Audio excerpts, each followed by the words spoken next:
There's a truth about success that almost nobody teaches you, a truth that sits beneath every achievement, beneath every great life ever lived, beneath every transformation that seemed from the outside to arrive suddenly and without warning. The truth is this: success does not begin with action. It does not begin with strategy. It does not begin with opportunity or timing or the right circumstances finally aligning. Success begins in the mind, in a specific layer of the mind that most people spend their entire lives never deliberately engaging, the subconscious. And until you understand what is happening in that layer, until you understand the precise mechanism through which the subconscious shapes every result in your life, you will continue to work hard, to try sincerely, to want genuinely, and to wonder why the gap between where you are and where you want to be refuses to close. Today that changes, because what I'm going to share with you in the next 45 minutes is the subconscious truth that nobody teaches. The understanding that separates the people who eventually get where they're going from the people who work just as hard and never quite arrive. Stay with me. Let us begin with something you already know, but may have never fully understood. Every great building that exists in the world, every bridge, every cathedral, every tower that rises against the sky began somewhere that no one could see. It began in the mind of the person who would build it, as a thought, as an image, as a felt sense of something that did not yet exist but was already real, in the only place where anything real ever begins, the mind. The ancient philosopher Marcus Aurelius wrote, "The life of wisdom must be a life of inquiry." And what he was pointing toward was the understanding that the quality of a life is determined by the quality of the thinking that precedes it, not the circumstances, not the luck, not the timing. The thinking, your subconscious mind, processing 11 million bits of information every second, is the most sophisticated thought machine in the known universe. And it has been running every moment of every day of your life, building the reality that matches the thoughts it holds most deeply, the beliefs it carries most consistently, the identity it has accepted as true about who you are and what is therefore possible for you. This is not a metaphor. This is neuroscience. This is the mechanism that has been shaping your life all along, whether you knew it was there or not. Here is what the research tells us about how thought becomes reality. Your subconscious mind does not evaluate the quality of the thoughts it receives. It does not distinguish between thoughts that serve you and thoughts that limit you. It does not judge. It does not filter. It simply accepts and acts on whatever it is given most consistently, with the greatest emotional intensity. This is both the most sobering and the most empowering thing you can know about your own mind. Sobering, because it means that every thought of inadequacy you have repeated across the years, every belief about what is possible for someone like you, every quiet assumption that success belongs to other people, has been received by your subconscious as instruction. And your subconscious, faithful and precise, has been building a reality that matches those instructions, empowering, because the same mechanism that has been working against you can be redirected. The same subconscious that built your current reality from your habitual thoughts can build an entirely different reality from different thoughts, deliberately chosen, consistently repeated, emotionally inhabited. The question is never whether the subconscious will build from your thoughts. It always will. The only question is, which thoughts are you giving it to build from? Every tradition of wisdom, across every culture and every century, has pointed toward the same truth. The Stoic philosophers of ancient Greece and Rome understood it as the fundamental principle of their entire philosophy.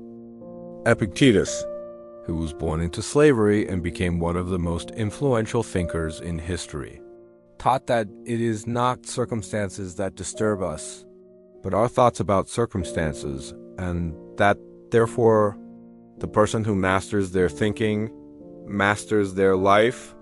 The Stoics did not have neuroscience. They did not have brain scans or studies of neuroplasticity, but they had something equally valuable: centuries of careful observation of the human mind, and what they observed confirmed what modern science has now documented. The mind precedes the life, always, without exception.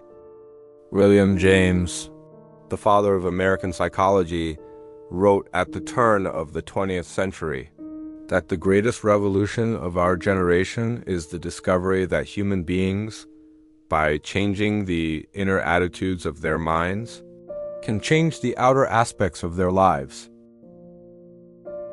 Before neuroscience existed as a field, because he had observed it in himself, in his patients, in the lives of every person he studied closely. The mind precedes the life. This is not a new idea. It is simply an idea that has not yet reached most people, in a form they can act on until now. Now let us get specific. Because the truth that success begins in the mind is only useful if you understand precisely which mental patterns produce success and which ones prevent it. There are 3 types of subconscious thinking that determine the trajectory of every life. The first is what I call possibility thinking. This is the subconscious orientation that treats the desired outcome as genuinely available, as belonging to the category of things that are possible for a person like you.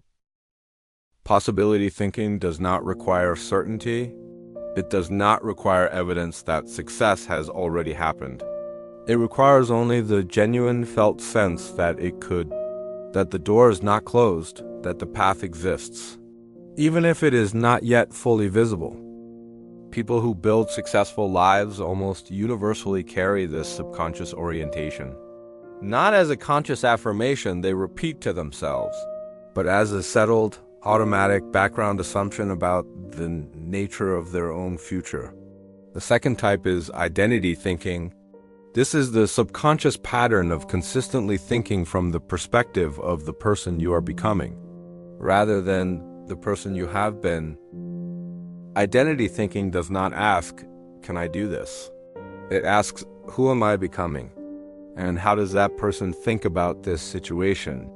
It locates the point of reference for every decision, not in the past, but in the identity being built. And the third type is what I call generative thinking.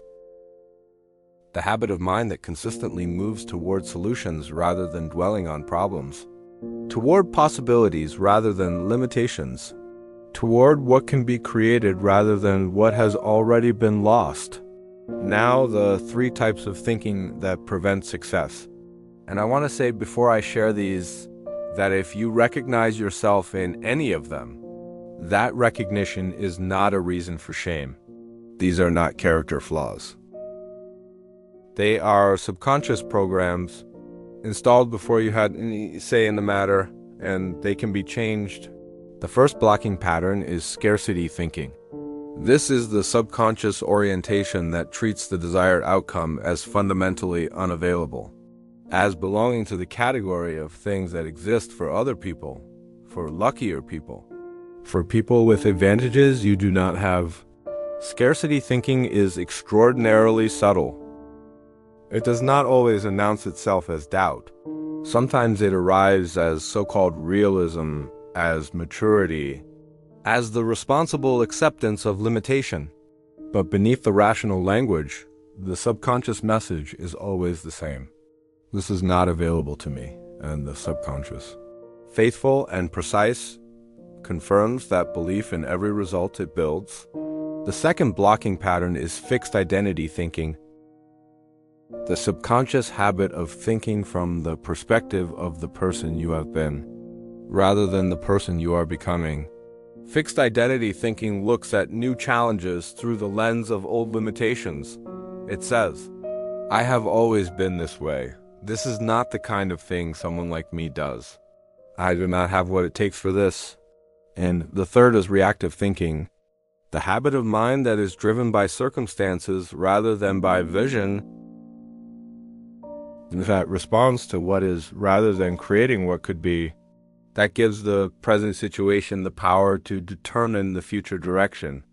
Let me show you the exact neurological mechanism through which your thoughts become your reality. Because when you understand the mechanism, you understand why changing the thinking changes everything. Your brain contains a network of neurons called the reticular activating system, or the RAS.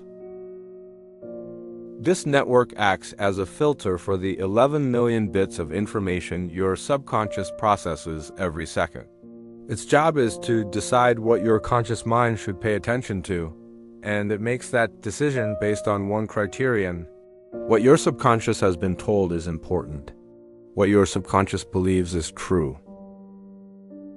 A person whose subconscious is running possibility thinking will literally perceive opportunities in the same environment where a person running scarcity thinking sees only obstacles.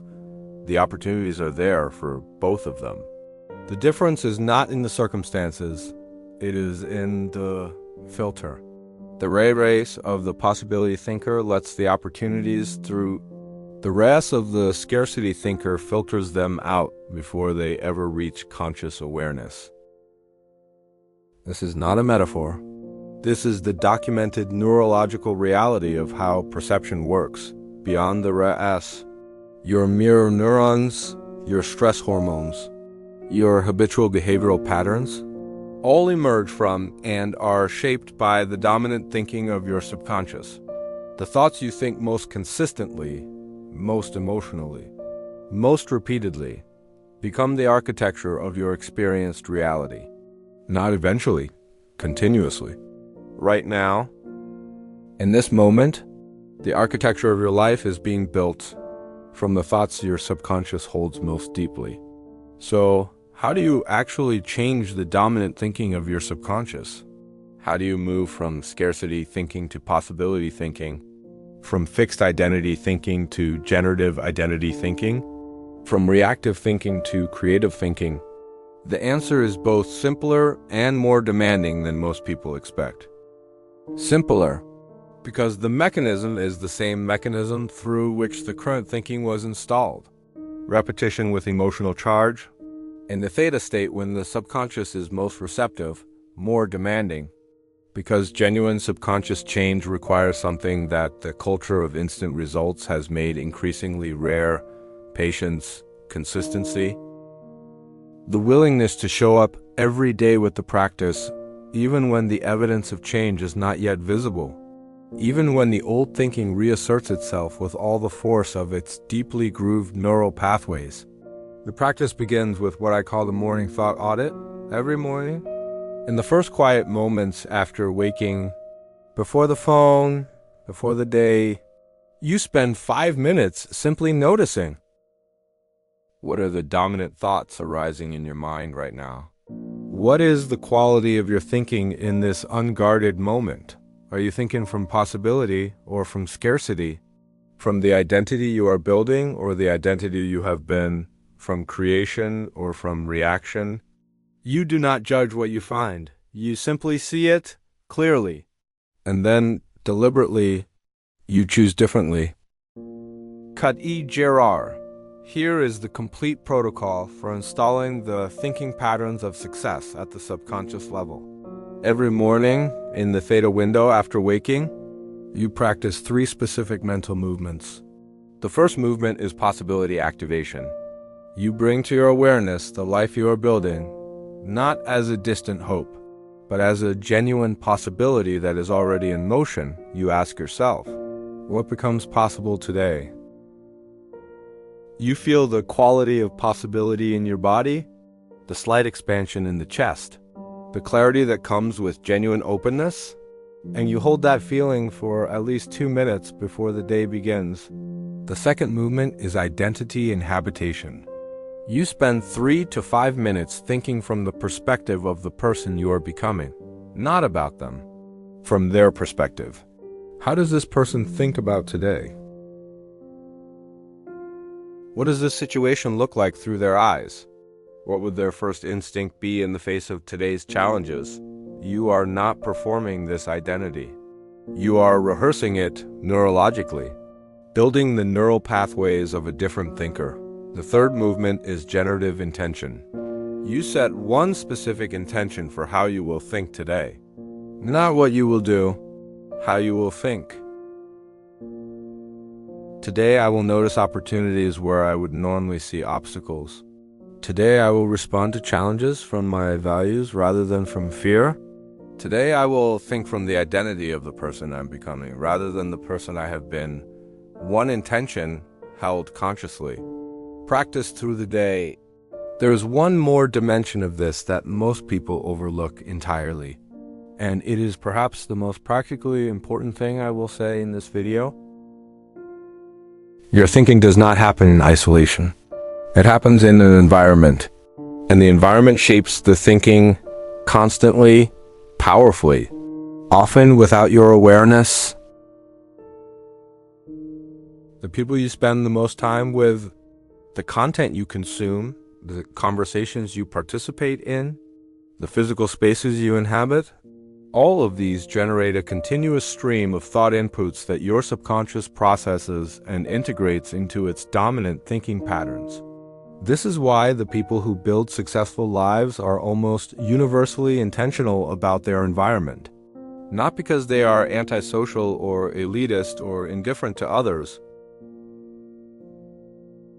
but because they understand that the thinking that builds success cannot be maintained in an environment that is constantly generating the thinking that prevents it, an environment saturated with scarcity language, with complaint and limitation and the consistent message that this is as good as it gets, is an environment that makes possibility thinking genuinely difficult to sustain, not impossible, but difficult, and difficulty compounds over time. The practice of environmental curation, of deliberately choosing what you read, what you listen to, who you spend your most receptive hours with, is not a luxury. It is one of the most powerful tools for subconscious thought management available to you, because the environment is always programming the thinking. The only question is whether it is programming it intentionally or by default. Tom, let me tell you about two people whose stories illustrate everything we have been discussing. The first is James Aoun, a British philosopher who lived in poverty for most of his early life, and who one day began the practice of deliberate subconscious thought management. He did not call it that. He did not have the language of neuroscience. But he did something that produced the same result. He began every morning by deliberately choosing the quality of his thinking for the day, by consciously inhabiting the perspective of the person he intended to become, by practicing generative thinking in the face of circumstances that consistently offered scarcity thinking as the more obvious response. Within years, the external circumstances of his life had transformed, not because the world had changed, but because the thinker had changed. He wrote about this practice in a small book called As a Man Thinketh, published in 1903. It has never gone out of print, because the truth it points toward does not age.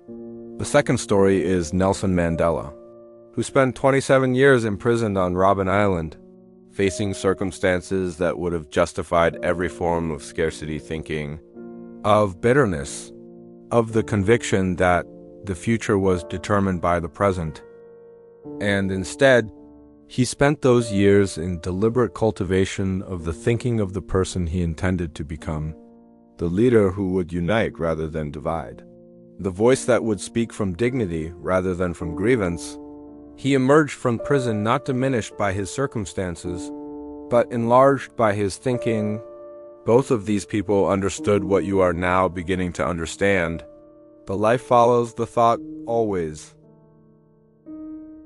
I want to speak to something that almost never gets addressed in conversations about subconscious programming and the power of thought.